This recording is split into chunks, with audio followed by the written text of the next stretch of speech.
पंचम स्कंद में प्रवेश करें। प्रियव्रत का चरित्र यहाँ पर आता है। श्री सुखदेव जी ने कहा, राजा प्रियव्रत श्री नारद जी से आत्मज्ञान का उपदेश प्राप्त कर राज्य करने लगे। अंत में पृथ्वी का राज्य अपने पुत्रों में बांटकर भगवान के दिव्य लोक में चले गए। अब मैं उनके चरित्र पर थोड़ा सा प्रकाश डालता हूँ। नारद जी की आज्ञा से मनु जी ने प्रियव्रत को भूमंडल की रक्षा का भार सौंपा। प्रियव्रत ने प्रजापति विश्वकर्मा की पुत्री से विवाह किया। उनके 10 पुत्र और एक कन्या पैदा हुई। प्रियव्रत ने रथ पर बैठकर पृथ्वी की 7 बार परिक्रमा की थी। उस रथ के पहिए से जो 7 लीकें बनी, उनसे जम्बू, पलेश, शालमली, शाक, कोच, शुक और पुष्कर द्वीप बने थे। महाराज प्रियव्रत ने अपने पुत्रों को एक एक द्वीप का शासक सौंप दिया था। प्रियव्रत ने अपनी कन्या का विवाह शुक्राचार्य से किया और शुक्राचार्य शुक्र कन्या और देवयानी का वहाँ पर जन्म हुआ। इसके पश्चात हम आगे चलते हैं भरत चरित्र की ओर। भरत के 3 जन्मों की कथा हम यहाँ पर सुनेंगे। इसी श्रृंखला में भरत जी भी थे। भरत जी सूर्य नारायण का ध्यान और गायत्री मंत्र का जाप रोज किया करते थे। सूर्य नारायण की कृपा से बुद्धि उज्जवल होती है। सूर्य परमात्मा का साकार रूप है। सूर्य भगवान का तेजोमय रूप है। भरत जी सूर्य भगवान के साथ साथ द्वारकाधीश जी की भी मानसी सेवा करते थे। हमारे पुष्टि मार्ग में हमारे वैष्णव लोग मानसी सेवा को सबसे अधिक मानते हैं। मानसी सेवा की एक वार्ता अगर मैं आपको कहूँ तो उसे ध्यान से सुनिएगा। एक बनिया था, वो ठाकुर की बहुत सेवा करना चाहता था, दिल से सेवा करना चाहता था, लेकिन मन से बड़ा कंजूस था। ठाकुर जी को वो रोज याद करता कि हे ठाकुर जी, मैं आपकी सेवा करना चाहता हूँ, सेवा करना चाहता हूँ, लेकिन ठाकुर जी जानते थे कि ये बहुत कंजूस है। एक दिन ठाकुर जी आए उसके पास। उसने बनिए से कहा, तू मेरी सेवा करना चाहता है? तो उसने कहा, हाँ, मैं आपकी सेवा करना चाहता हूँ। तो उन्होंने कहा, ठाकुर जी ने उसे आज्ञा करी कि तू मानसी सेवा कर। तो कहा, वो कैसे होती है? तो कहा, बस सिर्फ कल्पना करते रहना कि मैं ठाकुर को ये भोग लगा रहा हूँ, अब ठाकुर को पोड़ा रहा हूँ, अब ठाकुर को उठा रहा हूँ, अब ठाकुर को खिला रहा हूँ। वो दुकान पर बैठा बैठा मानसी सेवा करता रहा। मानसी सेवा करते करते उसे 22 वर्ष हो गए। अब मानसी सेवा में वो इतना विलीन हो गया कि वो ठाकुर जी को ऐसा लगता वो सच में मेरी सेवा कर रहा है। एक दिन उसकी इच्छा हुई कि मैं ठाकुर जी को आज खीर बना के खिलाऊं। तो उसने मानसी सेवा में ठाकुर जी को खीर बनाने के लिए तैयार किया। वहाँ उसने भट्टी लगाई। मानसी सेवा में दिमाग से कल्पना में उसने भट्टी जलाई, उस पर तपेला रखा, उसमें दूध डाला, उसमें चावल डाले और फिर शक्कर डाली। शक्कर उससे ज़रूरत से ज़्यादा डल गई। जैसे ही वो शक्कर डाल रहा था ज़्यादा, एकदम मानसी सेवा में उसे ख्याल आया, और ये शक्कर ज़्यादा डल गई, मेरे नुकसान हो जाएगा। उसने जैसे ही शक्कर खीर में से निकालने को आतुर हुआ, ठाकुर जी ने फौरन उसका हाथ पकड़ लिया। अरे तू मानसी सेवा कर रहा है, इसमें तेरा क्या जा रहा है? अगर मैं थोड़ा ज़्यादा मीठा खा जाऊंगा तो तेरा क्या जाएगा? मानसी सेवा में ठाकुर ने उसको दर्शन दिए हैं। तो मानसी सेवा हमारे वैष्णव इस तरह से पूजा करते हैं। अगर हम कहीं बाहर होते हैं तो हमारे मानस में हमारा ठाकुर चलता रहता है और हम मानसी सेवा के द्वारा ठाकुर की पूजा और अर्चना करते रहते हैं। एक दिन अपनी परंपरागत संपत्ति को पुत्रों में बांटकर हरिद्वार चले गए। शरीर पर मृग छाल धारण कर ली। हम चल रहे हैं भरत चरित्र पर। माया की गति बड़ी विचित्र है। एक दिन गंडकी नदी में कमर तक जल में भरत जी खड़े थे। ग्रीष्म ऋतु थी। एक गर्भवती हिरनी जलपान करने आई तो उसने शेर की दहाड़ सुनी। शेर की दहाड़ से डर कर उसने नदी में दूसरी तरफ छलांग लगा दी। उसके गर्भ से बच्चा निकलकर पानी में गिरकर डूबने लगा। भरत जी ने उस नवजात मृग बालक को अपनी गोद में उठाकर अपने घर ले आए। अब भरत जी उसका पालन पोषण करने लगे। पुत्र व्रत रूप में उसे प्यार करने लगे, जिससे प्रतिदिन का नियम और उनकी भगवत पूजा सब छूट गई। अब सारे दिन वह मृग बालक मृग बालक मृग बालक करने लगे। वासना का विषय बदल गया। भरत जी ने मृग बालक को घर में ही रखा, वह ठीक है। मृग बालक को घर में ही रखा, उतना तो ठीक है, लेकिन घर के साथ साथ उन्होंने उसे अपने मन में भी रख लिया, वो गलत था। किसी को घर में रखो पर मन में मत रखो। मन में या तो काम रह सकता है या ईश्वर ही रह सकता है, दोनों एक साथ नहीं रह सकते। एक मयान में दो तलवार कभी नहीं रह सकती। अतः भरत जी के मृग बच्चे की माया में फंस गए, वन में एक नया संसार उन्होंने बसा लिया। इसीलिए वैराग्य जब मैंने प्रथम दिन बताया था, भ ग व त की व में वैराग्य जब बताया था, तब मैंने यही कहा था वैराग्य का मतलब हिमालय जाना नहीं, घर छोड़ना नहीं। भरत जी ने घर छोड़ दिया, लेकिन घर जंगल में जाकर एक नया संसार बसा लिया। उस मृग बालक के साथ बसा लिया। वासना के नाश के बिना तत्व ज्ञान नहीं होता। भरत चरित्र इसका दृष्टांत उदाहरण प्रस्तुत करता है। दिन प्रतिदिन भरत जी की आसक्ति बढ़ती चली गई और एक दिन वह बच्चा कूदता फांदता अपनी ही प्रजाति के साथ जंगल में कहीं लुप्त हो गया। रात हो गई, सुबह हो गई, फिर भी वह नहीं आया। काल को किसी पर भी दया नहीं आती। काल सदा सर्वदा सावधान रहता है। अतः भरत जी को पकड़ने भी काल आ गया। अंत समय में हरि का नहीं, मृग बालक का स्मरण आने से मृग की योनि में भरत जी को जन्म लेना पड़ा। भरत जी को मृग शरीर वाले जन्म अर्थात मृग योनि में भी पूर्व जन्म का ज्ञान था। इसीलिए वे सोच रहे थे, मैं इसी जन्म में गंडकी नदी के किनारे तपस्या करूंगा, क्योंकि यहीं से मैं उस मृग बालक को अपने घर में ही नहीं अपने मन में भी ले आया था और उससे मुझे आसक्ति हुई थी, जिस कारण मुझे चौपाया पशु बनना पड़ा है। अब मुझे नया प्रारब्ध नहीं कमाना है। मृग बालक यानी भरत जी स्नान करते, ध्यान करते और एकादशी का व्रत भी करते। यह सब करते करते भरत जी की मृगदेह का भी त्याग उन्होंने कर दिया।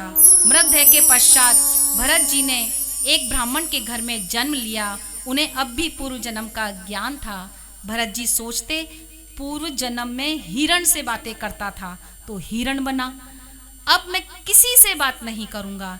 एक बार भूल हो गई, अब तो मैं बड़ा सावधान होकर भक्ति के रंग में ही रंगूंगा। किंतु संसार के विपरीत मान्यता के कारण सांसारिक लोग भरत जी को मूर्ख कहने लगे, उन्हें जड़ भरत कहने लगे। लेकिन भरत जी अपने इस नाम से बहुत खुश थे, क्योंकि पूर्व जन्म में ज्ञान का प्रदर्शन करने गया था तो दुखी हो गया। अब जड़ भरत जी कहते, ज्ञान भोग के लिए नहीं, ज्ञान तो भगवान के लिए होता है। जड़ भरत जी किसी से भी नहीं बोलते थे, क्योंकि अति बोलने से स्नेह होता है, अति बोलने से प्रेम उत्पन्न होता है। इधर माता पिता के शरीर त्याग करने के पश्चात भाई भाभी के व्यवहार में परिवर्तन आ गया, अंतर आ गया। इसीलिए अब जड़ भरत जी पागल की भांति इधर उधर घूमते रहते थे, क्योंकि क्षण मात्र को भी वह श्री कृष्ण के नाम का स्मरण को छोड़ना नहीं चाहते थे। सभी जीव जंतुओं का भी ध्यान रखते कि किस प्रकार चलना चाहिए, कहीं कोई जीव जंतु उनके पैर के नीचे आकर मर ना जाए, वह दूसरों का भी ध्यान रखते थे।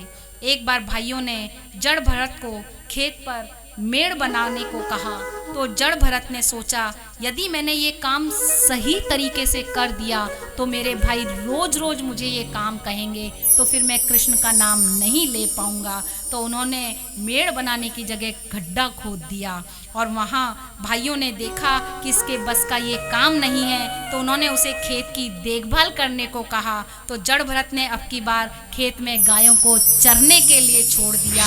खाने वाला राम, खिलाने वाला राम, तो रोकने का क्या काम रे। उन्होंने गायों को नहीं रोका।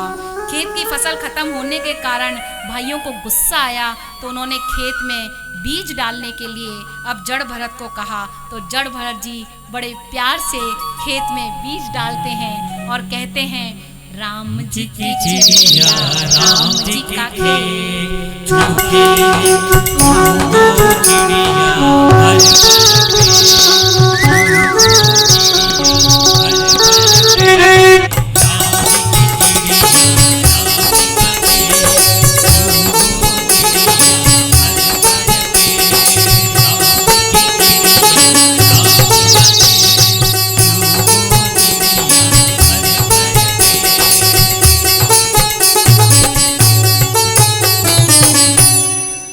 ऐसे कहते रहते, राम जी की चिड़िया, राम जी का खेत, खाओ री चिड़िया भर भर पेट। जड़ भरत जी जगत में ऐसे रहते मानो नाटक कर रहे हों।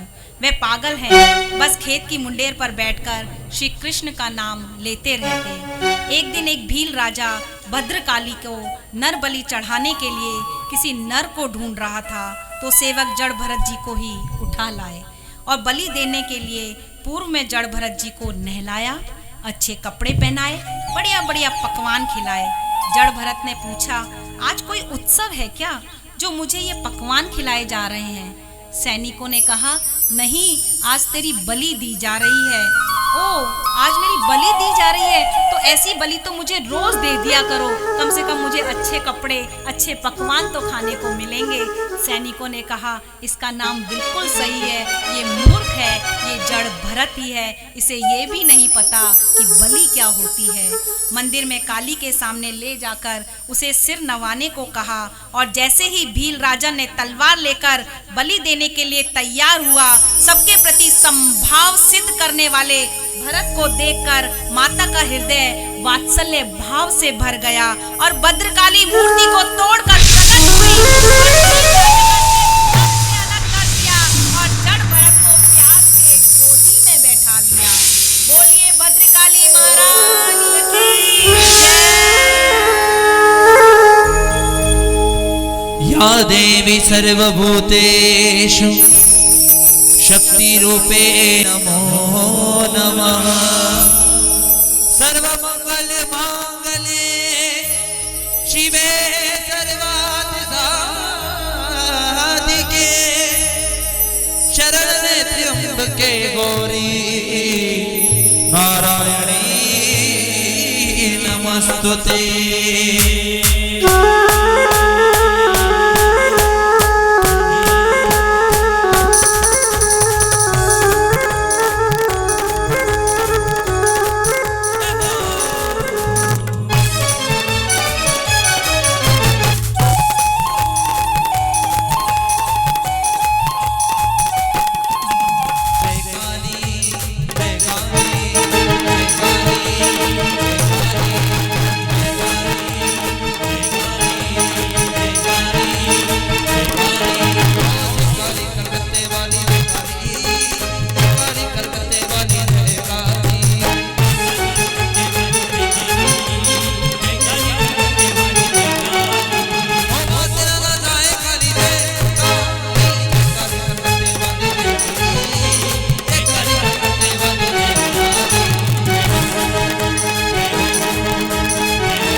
हम तो भद्रकाली मैया की जय बोल रहे हैं और सारी मैया ही यहाँ पर बैठी हैं। तो वापस से एक बार पुनः जयकारा गैया मैया भी सुने सभी मैयाओं के द्वारा भद्रकाली मैया के लिए। बोलिए भद्रकाली मैया की जय हो।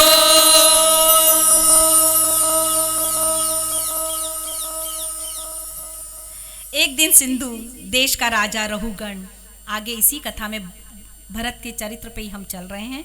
कपिल मुनि के आश्रम में उनसे मिलने के लिए जा रहे थे। एक राजसेवक कहार पालकी उठाने वाला भाग गया तो राजसेवक पालकी उठाने के लिए जड़ भरत को ही पकड़कर ले आए। जड़ भरत ने भी चुपचाप पालकी उठा ली और सोच रहे थे, आज तक कई बार स्वयं मैं ही पालकी में बैठा हूँ और लोगों ने मुझे उठाया है, लेकिन मेरा प्रारब्ध तो देखिए, प्रारब्ध भुगतना ही पड़ता है। आज पालकी में कोई और बैठा है और उसे मैं उठा रहा हूँ। भरत जी नीचे देखते हुए चल रहे हैं, कहीं मुझसे किसी जीव की हत्या ना हो जाए, क्योंकि भरत जी को प्रत्येक जीव में श्री कृष्ण दिखाई देते हैं। भरत जी सोचते हैं कि अब मेरा कुछ भी प्रारब्ध रह गया होता तो मरेगा तो मेरा शरीर ही, मैं तो नारायण में मिल जाऊंगा। मुझे सावधान रहना चाहिए। असावधान रहने से काम, क्रोध, लोभ आदि सिर पर सवार हो जाते हैं। तभी रास्ते में एक चींटी दिख जाती है, भरत जी कूद जाते हैं। ऐसा करने से पालकी के ऊपरी हिस्से में राजा का सिर ठक से टकरा जाता है।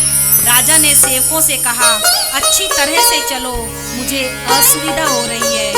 उन 3 सेवकों ने कहा, हम तो ठीक तरह से चल रहे हैं राजन, किंतु जो ये नया सेवक आया है ना, वो सही नहीं चल रहा। कभी उछलता है, कभी कूदता है, कभी हंसता है, कभी रोता है, कभी मचलता है। बस उसके चलने से ही आपको तकलीफ हो रही है। हमें तो ये पागल सा दिखता है, यही सताता है आपको। राजा ने जड़ भरत पर व्यंग्य कस दिया, कहा, तू तो बिल्कुल दुबला पतला है, तेरे अंग कितने दुबले पतले हैं, अब तू ठीक तरह से चल भी नहीं सकता। राजा रहुगण ने सोचा, अब मैं इस पर दृष्टि रखूंगा, लेकिन जड़ भरत जी तो चींटी में भी कन्हैया को देखते हैं।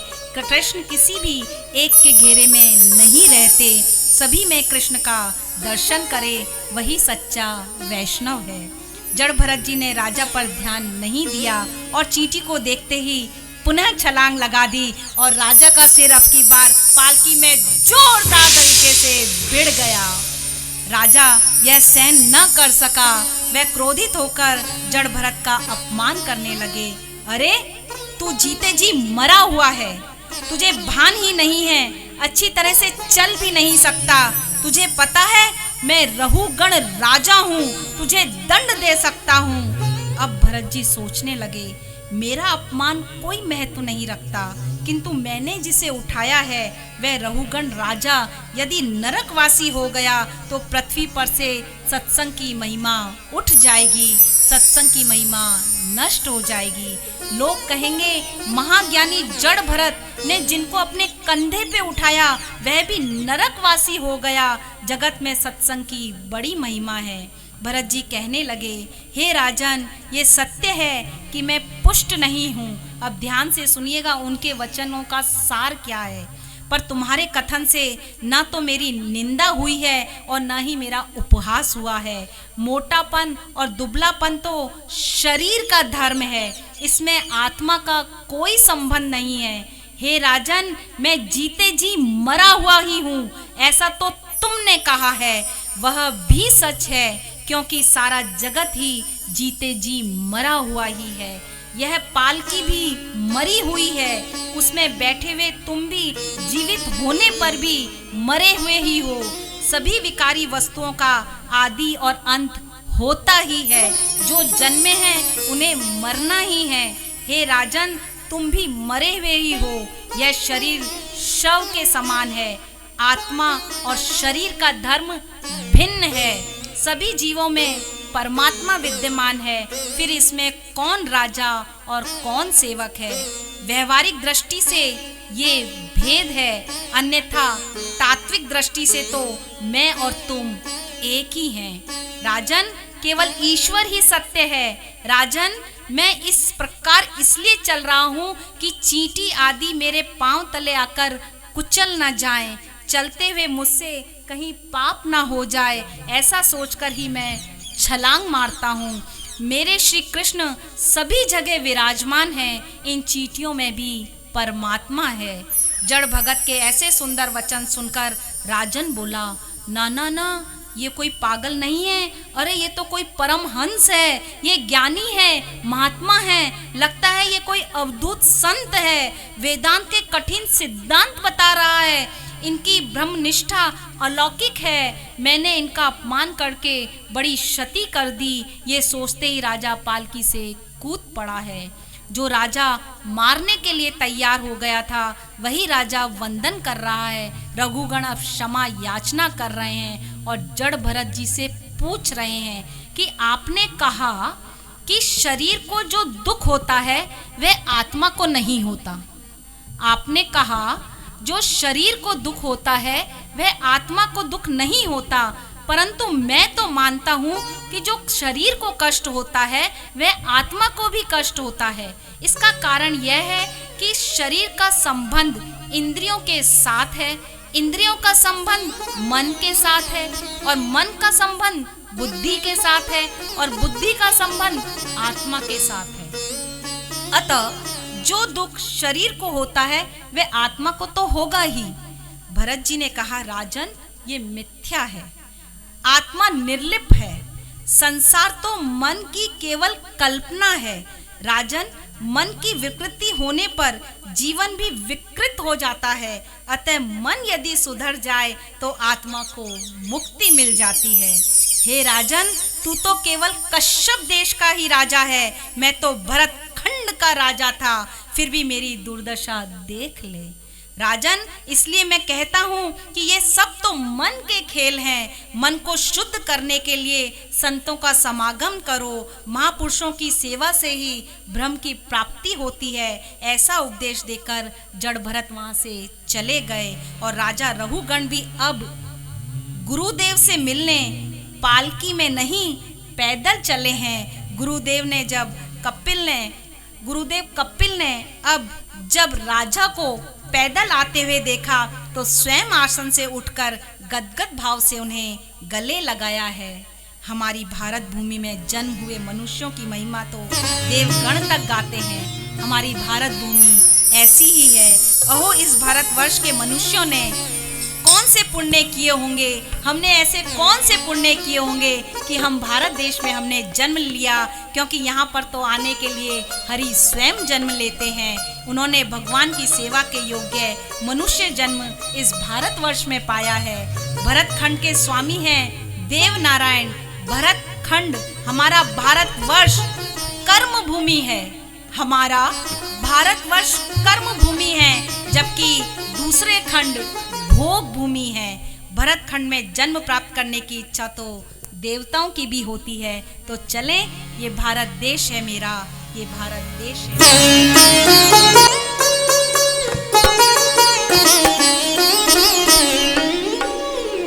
गुरुर्ब्रह्मा गुरुर्विष्णु गुरुर्देवा महेश्वरा गुरु साक्षात् परब्रह्म तस्मै श्री गुरुवे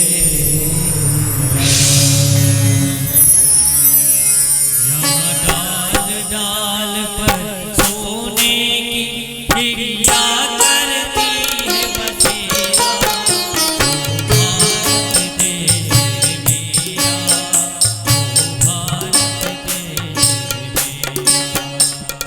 डाल डाल पर सोने की चिड़िया करती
सबसे पहले आकर डाले अपना डेरा। वो भारत देश है मेरा, वो भारत देश है मेरा। डाल डाल भर सोने की चिड़िया करती है बसेरा। वो भारत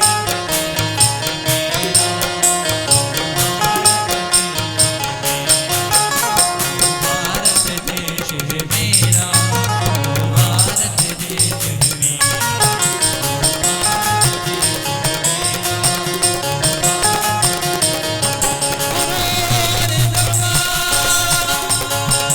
गुरुदेव विष्णु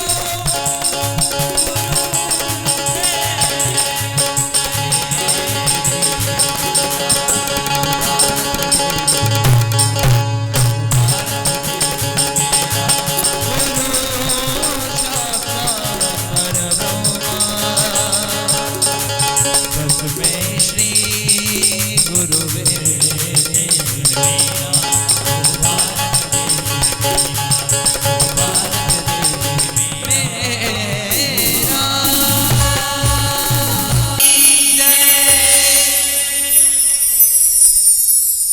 वाकई हमारा देश विश्व गुरु है। विश्व गुरु कहलाने में वो कहीं पीछे नहीं है। थोड़े से उतराव चढ़ाव की अभी बाधा है। पुनः विश्व गुरु के रूप में हमारा भारत देश उभरेगा। इसी के साथ हम कथा में, इसी उम्मीद के साथ कथा में प्रवेश करते हैं। कथा में अब आता है नरक लोक। परीक्षित ने पूछा, हे गुरुदेव, तो ये नरक लोक कहाँ है? सुखदेव जी कहते हैं, राजन, यह नरक लोक दक्षिण दिशा में है। नरक अनेक प्रकार के हैं। जितने पाप उतनी तरह के नरक। इसे ऐसे समझो, जैसे एक गंदा कपड़ा है, उसे सिर्फ हम डस्टिंग करते हैं, खाली धूल साफ करते हैं, तो उसे खाली आप पानी में से भी निकालोगे तो वो साफ हो जाएगा। इसका मतलब आपने पाप थोड़े से किए हैं और वो फटाक साफ हो गए। फिर आपके पास दूसरा कपड़ा है, उस कपड़े से आप डस्टिंग भी करते हो, धूल साफ भी करते हो और पोंछा भी लगाते हो, तो इसका मतलब आपको उस पर साबुन लगानी पड़ेगी, आपको उसको मसलना पड़ेगा, फिर धो के सुखाना पड़ेगा। ऐसे ही आपने पाप बढ़ा लिए हैं, तो आपके पाप धोने के लिए आपको नरक लोक में वो साबुन की जगह गर्म पानी लिया जाएगा और फिर आपके पापों को उस गर्म कपड़े की तरह धोया जाएगा। फिर आप एक और कपड़ा लो, डस्टिंग के साथ, पोंछे के साथ, उससे चिकनाई भी अगर आपने साफ की तो आपको उसको गरम गरम उकलते हुए पानी में डालना पड़ेगा। उसमें सरफ डला हुआ होगा, वो उकलेगा, तब जाके उसकी चिकनाई हटेगी। फिर भी नहीं हटी तो उसको धोबने से कूटा जाएगा, फिर उसको साफ किया जाएगा। यानी आपके पाप इतने सारे हो गए, आप लोहे की कढ़ाई में गरम गरम तेल में गरम गरम पानी में आपको उकाला जाएगा, आपको साफ किया जाएगा। जैसा कर्म वैसा फल। जैसे आपने कर्म किए होंगे वैसे ही आपको नरक लोक में विभाजन है, वहाँ जाकर आपको वैसा ही भोगना पड़ेगा। हमने किसी ने ना तो स्वर्ग देखा है ना नरक देखा है। कहते हैं इसी भूमि पर स्वर्ग भी है, इसी भूमि पर नरक भी है। जैसे हमारे कर्म होते हैं उसका प्रारब्ध हमको भुगतना ही पड़ता है। कोशिश हम ये करते हैं कि हरि कीर्तन सबसे पहले श्रवण के द्वारा हम सुने, नवदा भक्ति के तहत। क्यों पहले सुनने के लिए क्यों कहा जाता है, ठाकुर को देखने के लिए क्यों नहीं कहा जाता? नवदा भक्ति में सबसे पहले श्रवण का महत्व यही है कि ये कान खोखले हैं, आंखें भरी हुई हैं, कान खोखले हैं। आप उनसे सुनकर दूसरे कान से निकाल दो, ये आपके ऊपर निर्भर है। आप कान से सुनकर अंतर आत्मा में उतार लो, ये आप पर निर्भर है। तो नरक लोक बहुत ही दुविधा में जाकर आपको वहाँ कोई सुविधा नहीं देता, आपको दुविधा ही दुविधा मिलती है। इसलिए कोशिश करें कि यहाँ जो सुविधा हमको मानव रूप में मिली है, ठाकुर ने इस मानव को रूपी जीव हमें दिया है, उतना हम ठाकुर की सेवा कर सकें। आगे चलें हम गंगा की महिमा को जानने के लिए। अब आप अपनी सीट बेल्ट बांध लीजिए, अब आपकी क्लास लग रही है। ये शाला है, ये पाठशाला है। अब मैं प्रश्न करूंगी और आप उत्तर देंगे। पहले मैं थोड़ी सी गंगा की महिमा का वर्णन कर दूं, फिर आप अपनी सीट बेल्ट को बांधकर तैयार हो जाएं, अपने दिमाग को तैयार रखें। आगे श्री सुखदेव जी ने गंगा की महिमा का वर्णन करते हैं, क्योंकि आज गंगा के तट पर बैठकर सुखदेव द्वारा परीक्षित व संतों को सुनाई जाने वाली अद्भुत अमृतमय कथा का रसास्वादन कर रहे हैं। गंगा के तट पर ही क्यों ये कथा सुनाई, यमुना के तट पर ये कथा क्यों नहीं सुनाई? इसके पीछे क्या उद्देश्य था? क्योंकि गंगा नदी पवित्र नदी है, गंगा हमारी मैया है, तो क्या यमुना हमारी मैया नहीं है? इसके पीछे भी जो उद्देश्य है वह मैं आगे बताऊंगी। कोई गंगा मैया की गोद में जाकर नहाए और पाप दूर ना हो, ये तो बहुत दूर की बात है। गंगा मैया का नाम मात्र लेने से, ये सोच लेने से कि मुझे गंगा में स्नान करना है, तो ही मन पवित्र हो जाता है। भागवत जी कहती है, मैं गंगा में नहाऊं, मैं गंगा में नहाऊं, मात्र ऐसे संकल्प से गंगा की तरफ जो हमारे एक एक कदम बढ़ते हैं वो एक एक अश्वमेघ के बराबर होते हैं। उसका अश्वमेघ के यज्ञ के फल मिलता है हमें। वेद मानते हैं, पुराण मानते हैं, उपनिषद मानते हैं, विज्ञान मानता है। हम गंगा का पानी भर के लाते हैं, वो कभी खराब नहीं होता, क्योंकि ये गंगा की महिमा है। इसलिए ये जीवन भी इसको, ये मानव भी इसको मानता है। हमारे गुरुदेव तो कहते हैं, गंगा में नहाने से हम भी ब्रह्मा, विष्णु और महेश हो जाते हैं। वो कैसे? जैसे ही हम गंगा मैया के किनारे पहुंचे और हम गंगा में उतरे, तो सर्वप्रथम हमारे चरण गंगा को छुएंगे तो विष्णु का आशीर्वाद पाते हैं, क्योंकि विष्णु जी के चरण से गंगा मैया निकलती है, इसलिए हम विष्णु हो जाते हैं।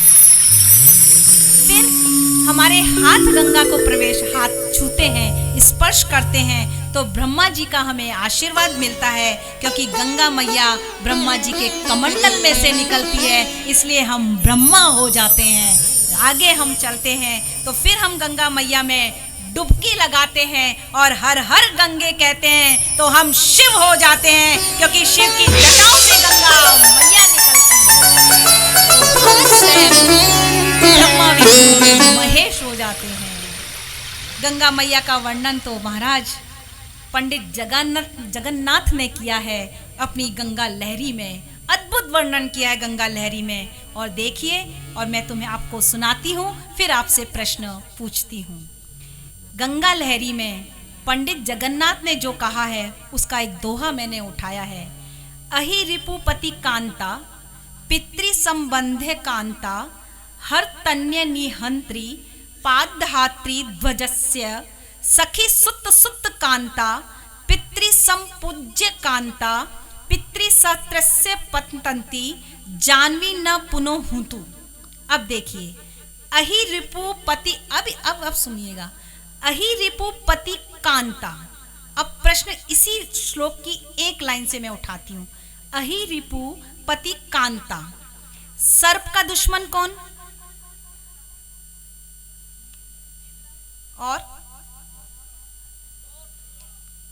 और हम कृष्ण की बात कर रहे हैं। गरुड़, क्योंकि गरुड़ पे विराजमान है वो। सर्प का दुश्मन गरुड़, गरुड़ के पति नारायण विष्णु, नारायण की पत्नी लक्ष्मी। अब दूसरी लाइन पे आती हूं। पितृ संबंधे कांता, लक्ष्मी के पिता, हाँ सही है, समुद्र, समुद्र पर पुल बनाने वाले राम, राम की पत्नी सीता। हर तन्य नेत्री, अब आ जाएगा जवाब, पादधात्री ध्वजस्य, सीता को हरण करने वाला। रावण के पुत्र का नाम मेघनाद, मेघनाद का वध करने वाला लक्ष्मण, लक्ष्मण को संजीवनी दी हनुमान ने। हनुमान जी बैठे किसकी ध्वजा में? अर्जुन की। अब देखिए वापस, सखी सुत सुत कांता पितृ संपूज्य कांता। अर्जुन के सखा कौन है? कृष्ण। श्री कृष्ण के पुत्र प्रद्युम्न, प्रद्युम्न के पुत्र, अब आएगा वो नाम, अनिरुद्ध। अनिरुद्ध की पत्नी अवटके, अब अटक गए, पक्की बात है। वेरी, क्या बात है, बहुत सुंदर, साधुवाद, तालियां बजनी चाहिए। अनिरुद्ध की पत्नी उषा, उषा के पिता, सही आई आवाज, सही आई है, बाणासुर, बाणासुर के इष्ट शिव, बोले शंकर। शिव की पत्नी पार्वती के पिता हिमालय, और हिमालय के सिर से निकलने वाली गंगा मैया को हम बार बार नमस्कार करते हैं और परमानंद के पद से उन्हें याद करते हैं। गंगा पतितन को सुखदेनी गंगा, सकल ब्रह्मांड होर के आई, सकल ब्रह्मांड होर के आई, गंगा पतितन को सुखदेनी सेवा कर भागीरथ लाए, सेवा कर भागीरथ लाए, पाप कटन को छेनी गंगा, पतितन को सुख देनी गंगा, पतितन को सकल ब्रह्मांड होर के आई, सकल ब्रह्मांड होर के आई, चाल चलन जगैनी गंगा, पतितन को सुख देनी गंगा, पतितन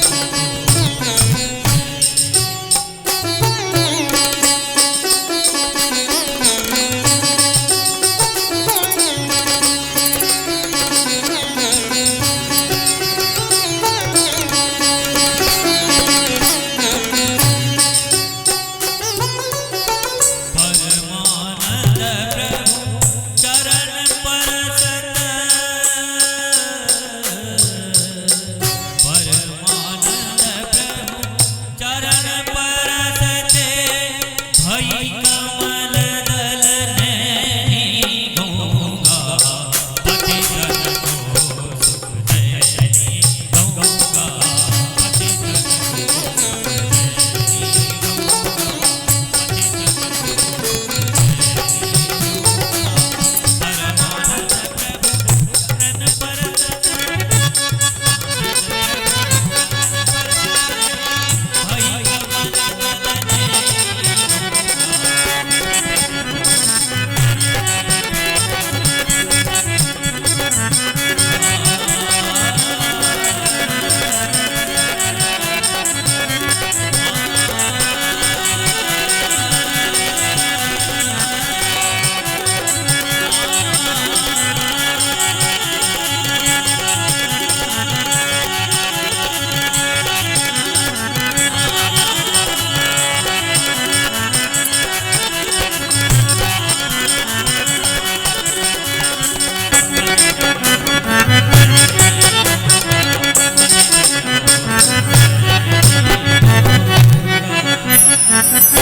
बोलो गंगा मैया की जय।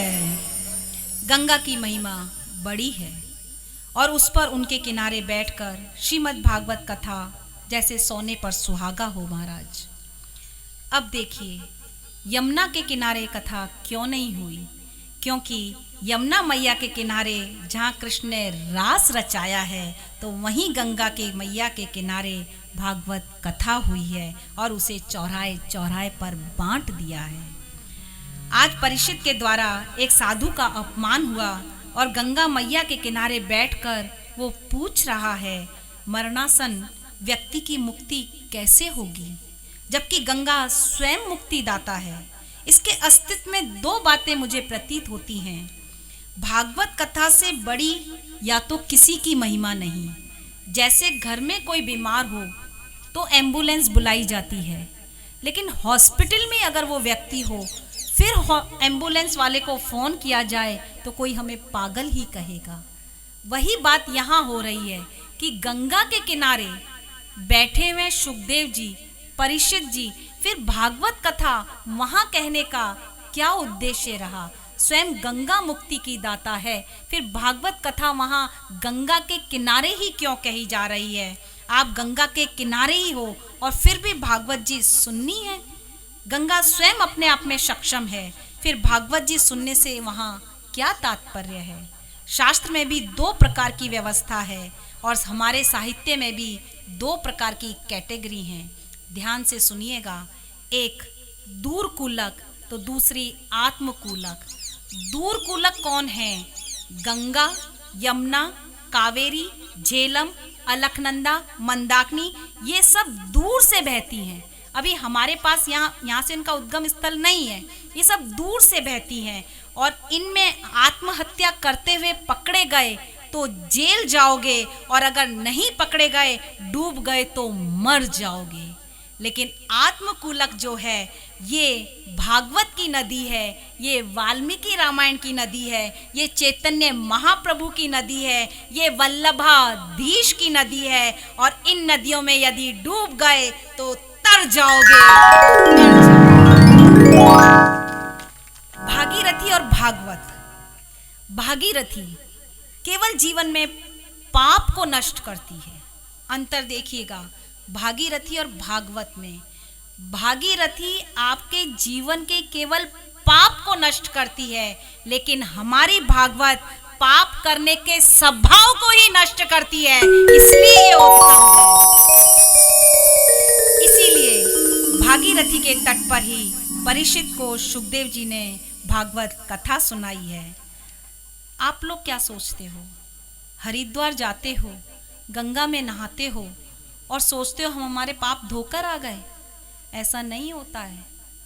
आप वहाँ नहाए, आपने अपने पाप गंगा को दिए, तो गंगा मैया क्या आपके पाप अपने पास रखेगी? नहीं रखती है। जब सूरज उगता है, गर्मी भीषण पड़ती है, तो आपके पाप भाप बन के ऊपर उड़ जाते हैं और फिर बादल भी आपके पाप अपने पास नहीं रखते। बादल भी आपके पापों को बारिश के रूप में आपके सर पे वापस पटक देते हैं। इसलिए गंगा में जाकर पाप धुलते नहीं हैं। पाप धोने की जगह पाप के स्वभाव को समाप्त करने की प्रवृत्ति हमारी भागवत कथा सिखाती है। अब आगे चलते हैं हम आगे अजामिल की कथा में। उस कथा में हम जाएं उससे पहले फिर आपकी मानसिक चेतना को चैतन्य करते हुए, आप खाना बनाते हो, किससे बनाते हो? आप खाना बनाते हो किससे बनाते हो? हाथ से। आटा गूंथते हो किससे? जोर से बोलो, आवाज नहीं आ रही है। हाँ, खाना बनाते हो किससे? आटा गूंथते हो किससे? रोटी बनाते हो किससे? सब्जी काटते हो किससे? हमारे नाथद्वारा में तो चक्कू से काटते हैं।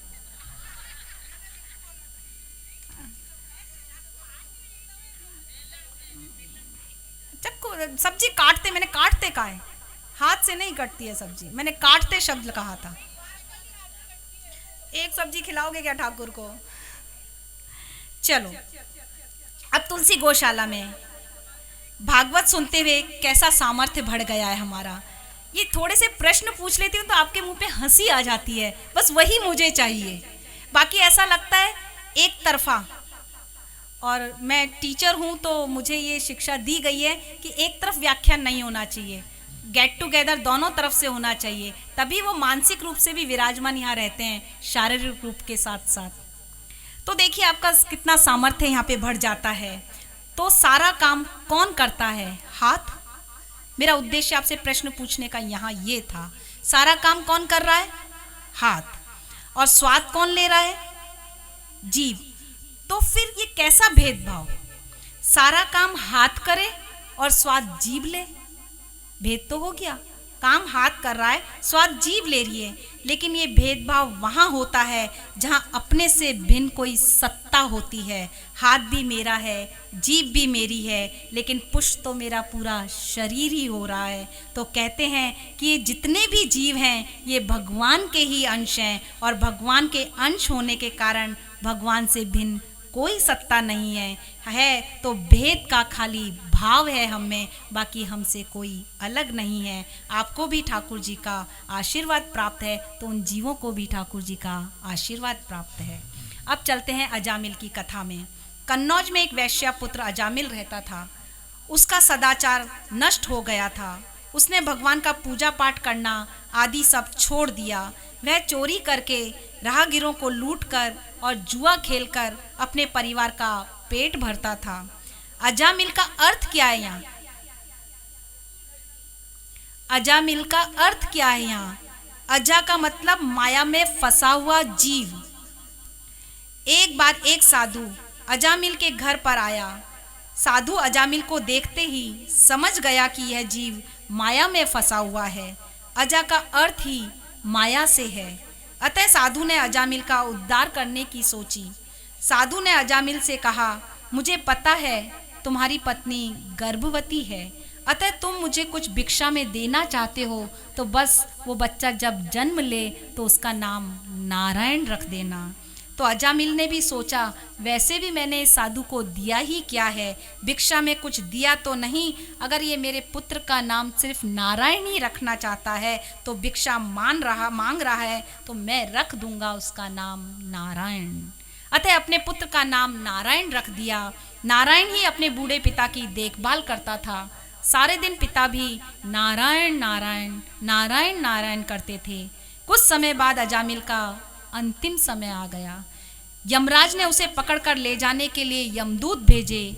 अजामिल उन दूतों को देखकर डर गया और अपने पुत्र नारायण को पुकारा, नारायण नारायण नारायण नारायण। ये कहकर वो जोर जोर से पुकारने लगा। भगवान के पार्षदों ने समझा ये ब्राह्मण अपने अंतिम समय में हमारे भगवान को नारायण नारायण कह के पुकार रहा है। इस कारण भगवान के पार्षद भी वहां पहुंच गए। यमराज के पार्षदों ने कहा, यह कुकर्मी व्यक्ति है, इसने अपने जीवन में अनेक कुकर्म किए हैं, इस कारण हम इसे यमराज के पास ले जाएंगे। भगवान के पार्षदों ने कहा, इसने अपने जन्म की राशियों में भगवान श्री नारायण का नाम लेकर पूरा प्रायश्चित कर लिया है। जिस समय इसने 4 अक्षरों वाले नारायण का उच्चारण किया तो उसी समय इसके समस्त पापों का प्रायश्चित हो गया। अंत समय में भगवान नारायण का नाम लेने से प्रत्येक व्यक्ति के पाप नष्ट हो जाते हैं और मोक्ष की प्राप्ति होती है। इस कारण हे यमदूतों, आप अजामिल को नहीं ले जा सकते। और यमदूत वहां से चले गए। भगवान श्री हरि के पार्षदों को देखकर अजामिल के मन में भगवान में मन रम गया और अजामिल संबंधियों का मोह छोड़कर हरिद्वार चला गया। अजामिल की बुद्धि त्रिगुणमयी प्रकृति से ऊपर उठकर भगवान में रम गई। पार्षदों के दर्शन करने के बाद उसने गंगा के तट पर अपना शरीर छोड़ दिया। भगवान के पार्षद अजामिल को स्वर्ण युक्त विमान में बैठाकर वैकुंठ को ले गए। अब हम आगे चलेंगे पहला चरित्र में। लेकिन ये नारायण नाम लेने के साथ अगर मैं लौकिक से अलौकिक की यात्रा कर रही हूँ या अलौकिक से लौकिक की यात्रा कर रही हूँ तो उसमें कुछ ना कुछ हम मानव जीव भी ऐसे हैं जो कहीं ना कहीं गुस्सा कर जाते हैं। जैसे एक साधु था। एक साधु एक व्यक्ति से टकरा गया। उस व्यक्ति से टकराने पर उस व्यक्ति ने उस साधु को खूब गालियां दी। वो गालियां देता जाता साधु हंसता जाता। वो गालियां देते देते आदमी थक गया। फिर आखिरी में साधु ने उससे पूछा, अरे भाई तू अब थक गया? उसने कहा, हाँ, और गाली देनी है? कहा नहीं, अब मुझ में क्षमता नहीं है। तो कहा ठीक है, तू गाली नहीं दे सकता तो अब तेरा फोन नंबर मुझे दे दे। वो व्यक्ति सोच में पड़ गया कि मैं इसे गालियां दे रहा था और ये मुझसे फोन नंबर मांग रहा है साधु। तो उसने प्रश्न पूछ लिया कि आपका इसके पीछे उद्देश्य क्या है? मैं आपको गालियां दिए जा रहा था और आप मुझसे मेरा फोन नंबर मांग रहे हैं। तो साधु ने कहा, तूने जितनी भी मुझे गालियां दी मैंने उसका कोई उत्तर नहीं दिया। इसका मतलब मैंने तुझसे गाली ली ही नहीं है। लेकिन हाँ, तू गालियां बहुत अच्छी देता है। भविष्य में कभी किसी को दिलवानी पड़ी तो तेरा फोन नंबर मेरे काम आएगा, इसलिए ये फोन नंबर ले रहा हूँ। इस इस दृष्टांत को कहने का मेरा उद्देश्य क्या है? कोई भी दृष्टांत व्यासपीठ से बिना उद्देश्य बिना हेतु के नहीं कहा जाता। आपको भी कोई कुछ भी कहे, जब तक आप उसका प्रत्युत्तर नहीं देते हैं वो चीज आपको नहीं लगती। आपको कोई कुछ भी कहे कि मानव प्राणी हम संसार में रह रहे हैं, कहीं ना कहीं ऊंच नीच कुछ ना कुछ होता है। मैं इनडायरेक्टली में आप सब समझ जाएं, कुछ ना कुछ होता है, क्योंकि मैं भी आपके साथ ही रहती हूँ। पर क्यों ना हम हमारी दिशा के साथ दशा को भी बदल दें। जब दिशा के साथ दशा बदल जाती है तो सब कुछ ठीक हो जाता है, और हम हमारे दिशा और दशा को ठाकुर की ओर मोड़ देते हैं तो सब चीज़ वापस से व्यवस्थित हो जाती है।